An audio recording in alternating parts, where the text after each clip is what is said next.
महाभारत युद्ध में भोजन प्रबंधन।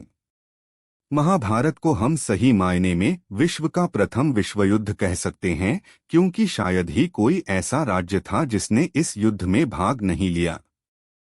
बलराम और रुक्मी ये दो ही व्यक्ति ऐसे थे जिन्होंने इस युद्ध में भाग नहीं लिया। कम से कम हम सभी तो यही जानते हैं, किंतु एक और राज्य ऐसा था जो युद्ध क्षेत्र में होते हुए भी युद्ध से विरत था। वो था दक्षिण के उडुपी का राज्य। जब उडुपी के राजा अपनी सेना सहित कुरुक्षेत्र पहुंचे तो कौरव और पांडव दोनों उन्हें अपनी ओर मिलाने का प्रयत्न करने लगे। उडुपी के राजा अत्यंत दूरदर्शी थे। उन्होंने कृष्ण से पूछा, हे माधव, दोनों ओर से जिसे भी देखो युद्ध के लिए लालायित दिखता है, किंतु क्या किसी ने सोचा है कि दोनों ओर से उपस्थित इतनी विशाल सेना के भोजन का प्रबंध कैसे होगा? इस पर कृष्ण ने कहा, महाराज, आपने बिल्कुल उचित सोचा है। आपके इस बात को छेड़ने पर मुझे प्रतीत होता है कि आपके पास इसकी कोई योजना है। अगर ऐसा है तो कृपया बताएं। इस पर उडुपी नरेश ने कहा, हे वासुदेव, ये सत्य है, भाइयों के बीच हो रहे इस युद्ध को मैं उचित नहीं मानता। इसी कारण इस युद्ध में भाग लेने की इच्छा मुझे नहीं है,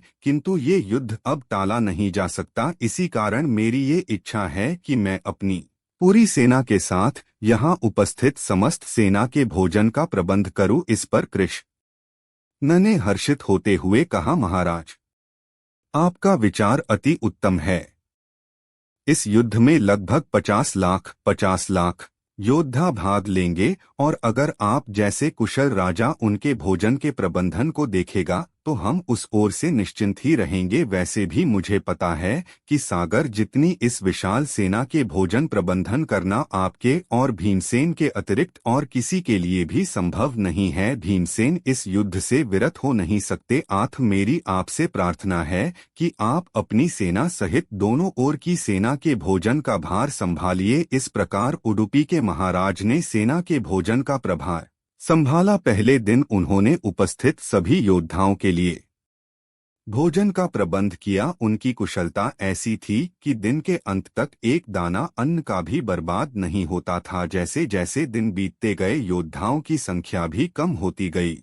दोनों ओर के योद्धा ये देखकर आश्चर्यचकित रह जाते थे कि हर दिन के अंत तक उडुपी नरेश केवल उतने ही लोगों का भोजन बनवाते थे जितने वास्तव में उपस्थित रहते थे। किसी को समझ नहीं आ रहा था कि आखिर उन्हें ये कैसे पता चल जाता है कि आज कितने योद्धा मृत्यु को प्राप्त होंगे, ताकि उस आधार पर वे भोजन की व्यवस्था करवा सकें। इतने विशाल सेना के भोजन का प्रबंध करना अपने आप में ही एक आश्चर्य था, और उस पर भी इस प्रकार की अन्न का एक दाना भी बर्बाद ना हो, ये तो किसी चमत्कार से कम नहीं था। अंततः युद्ध समाप्त हुआ और पांडवों की जीत हुई।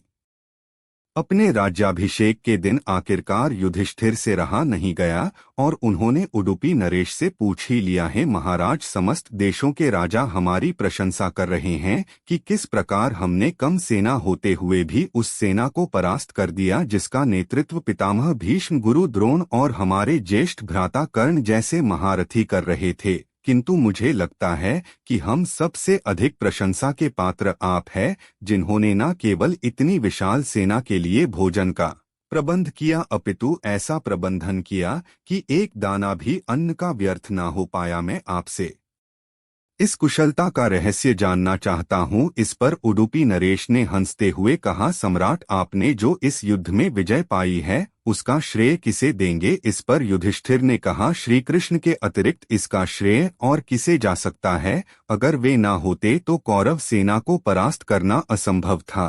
तब उडुपी नरेश ने कहा, है महाराज, आप जिसे मेरा चमत्कार कह रहे हैं वो भी श्री कृष्ण का ही प्रताप है। ऐसा सुनकर वहां उपस्थित सभी लोग आश्चर्यचकित हो गए। तब उडुपी नरेश ने इस रहस्य पर से पर्दा उठाया और कहा, हे महाराज, श्री कृष्ण प्रतिदिन रात्रि में मूंगफली खाते थे।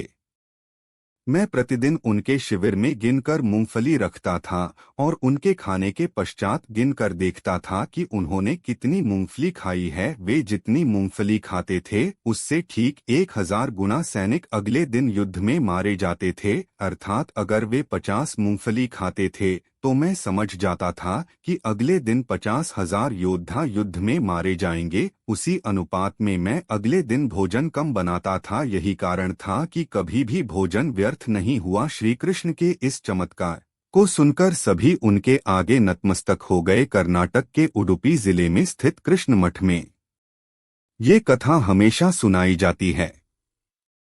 ऐसा माना जाता है कि इस मठ की स्थापना उडुपी के सम्राट द्वारा ही करवाई गई थी।